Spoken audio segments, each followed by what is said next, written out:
Welcome back to another episode of Embarrassing Dad. Yes, I'm in my bathroom because it's dark and I'm holding a flashlight to my face so that I look spooky. The reason for that is because I'm not aiming for embarrassing, but I'm aiming for spooky and scary. This episode's been a long time in the making. I've had a lot of friends and family asking for this episode, and the reason why is because they know the history of the house that I live in, which is haunted. Yes, I said this house is haunted. And you're probably sitting there going, yeah, right, Jeremy. There's no way your house is haunted. I don't believe in hauntings. Well, let me tell you, spend just one night here and you will see. And not only is this house haunted by one ghost, but we believe this house is haunted by 3 ghosts.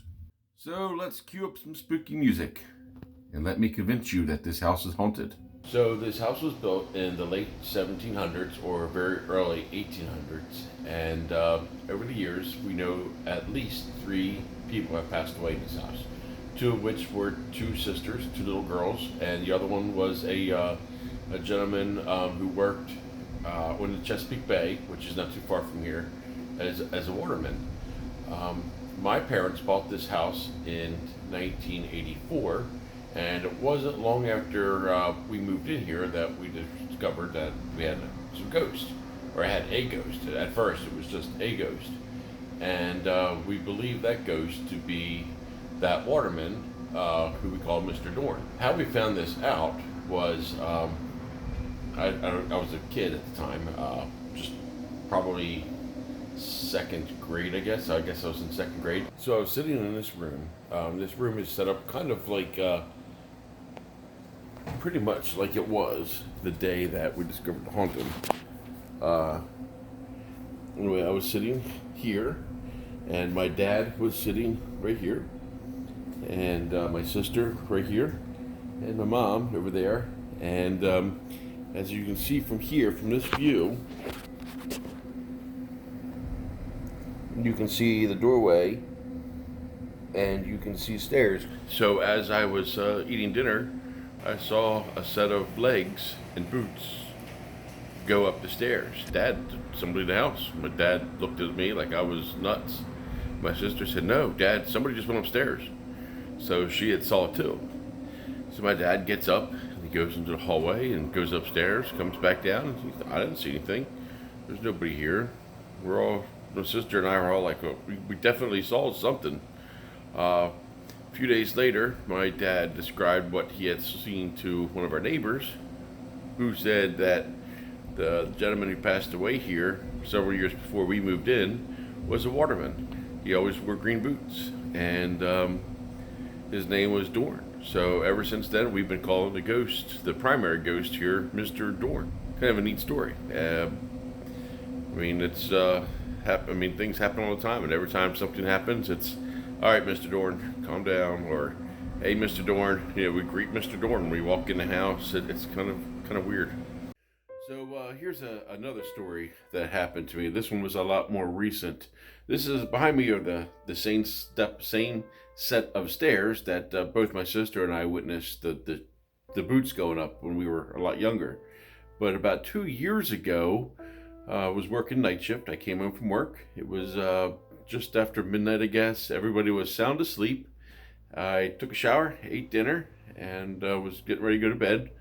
And I came into this hallway here, and I stood right here at the bottom of the steps, and I'm looking up to the top of the steps. There's a little bit of light here. Right now I have the lights on and stuff like that, but so you can see better, but because it's pretty dark at the top of the stairs.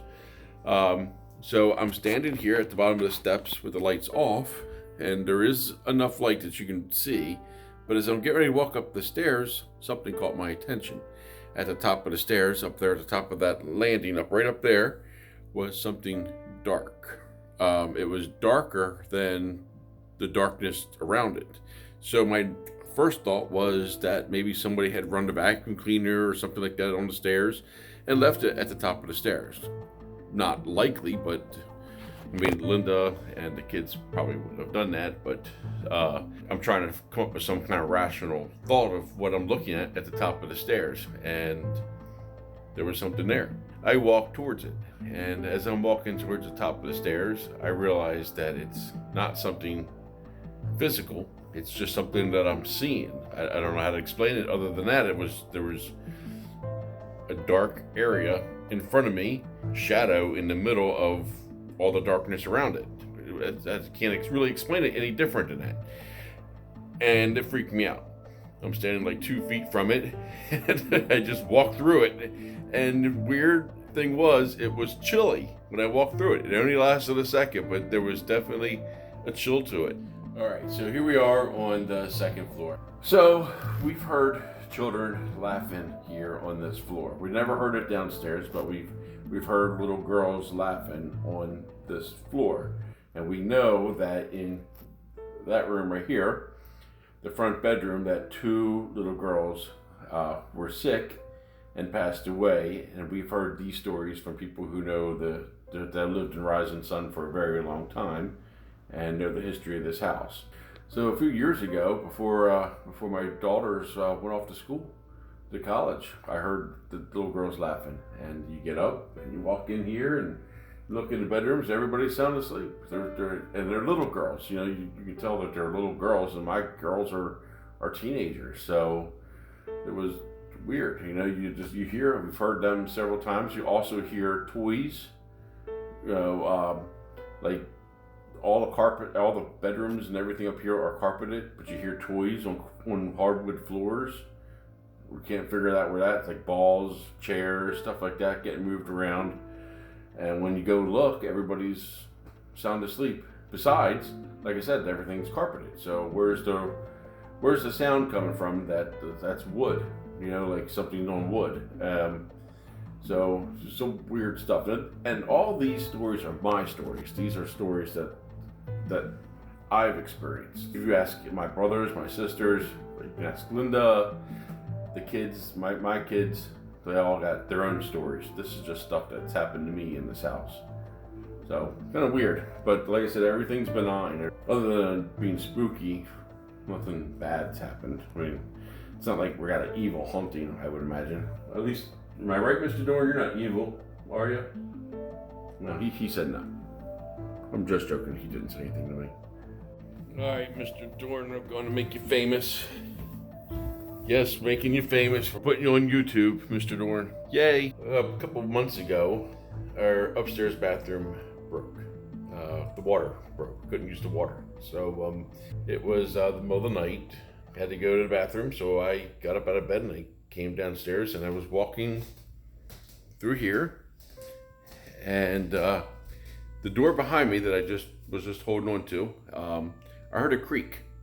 And I stopped and I turned around and I'm looking towards the door, and that black figure or whatever that I was just talking about on the top of the stairs slowly moved its way across the room to about halfway to like right by here, and then it went back. And I'm thinking, again, trying to think logically, like maybe somebody had followed me down the stairs, and most likely it would have been Linda because I just climbed out of bed, and I thought maybe she followed me down the stairs.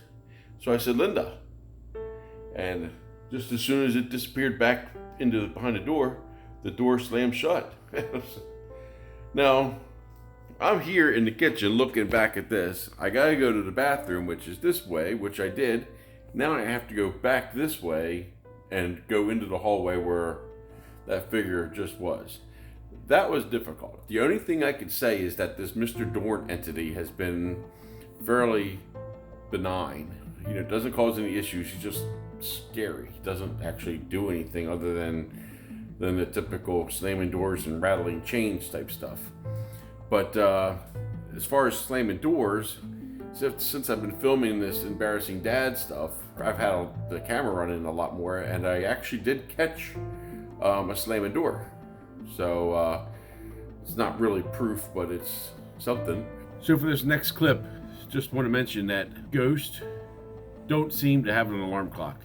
There's this misconception that ghosts tend to only work during the night, and I found that not to be true. What I think happens is we tend to ignore it during the day because the house is usually full of people, so you don't hear anything. Or when the door slams shut, you just assume it's somebody else doing something, and so everything just gets overlooked. But at nighttime, when things calm down and everybody's either in this room sitting down watching TV and something happens in another part of the house, you tend to pick up on the stuff. But stuff does happen during the daylight in this house, as in this next clip where you'll hear the door slam shut behind me. Not the door you see, it's the door to my left. That door will slam shut, and there's nobody home. It's just me and our dog Duke, our German Shepherd, who's laying here right where he was the day that this happened. I was recording for another YouTube video, which I already did, the one about the grilling, and when this happened, and I was able to catch it on video. You don't actually see the door slam shut, you just hear it. But Duke's a smart dog. Duke knows when somebody opens and closes a door, and this door did what it did all by itself. There was nobody around. The other thing is, I have these curtains behind me. They're freely hanging. They're just hanging there. You might be able to say, oh well, the wind did it. The wind did it. Well, as hard as the door closes, there was no wind, none. If there was, you would have saw these curtains move or something, you know. But that's besides the point. There's no way the wind even got to it, you know, to the door. I don't know where the wind would have come from to slam the door. It just happened. It's hard to explain. These are one of these things that you gotta think logically, and you try to think logically, and you can't. I turned the volume up so that you can hear the background noise. You'll hear Duke get spooked out. He growls when the door slams shut. And like I said, for me personally, it spooked me out. It did spook me out, but this stuff happens enough that I've not really paid much attention to it as much as I used to. Now it just happens, and it isn't really much of a thing anymore. More important than anything I just said, I cook on a charcoal grill.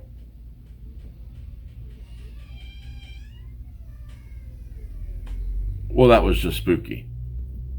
Anyway. Anyway, more importantly than anything I just said, I don't use propane. I got a propane stove in my kitchen, so, propane grills, I just think, yeah, I know, that is really weird. The door just closed on its own. It was weird. So anyway, more importantly, I don't think, yeah, I know, calm down. Well, I hope you enjoyed this video. Hopefully I convinced you that this house is haunted. It's not everything that, I didn't go through everything that's ever happened in this house. This is just the stuff that's happened to me that I think has been the most spooky. I guess that's the correct word.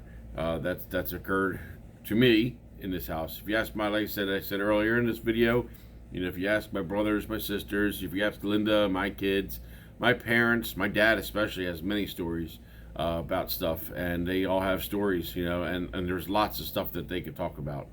But for me personally, this is just the scariest stuff that's happened to me.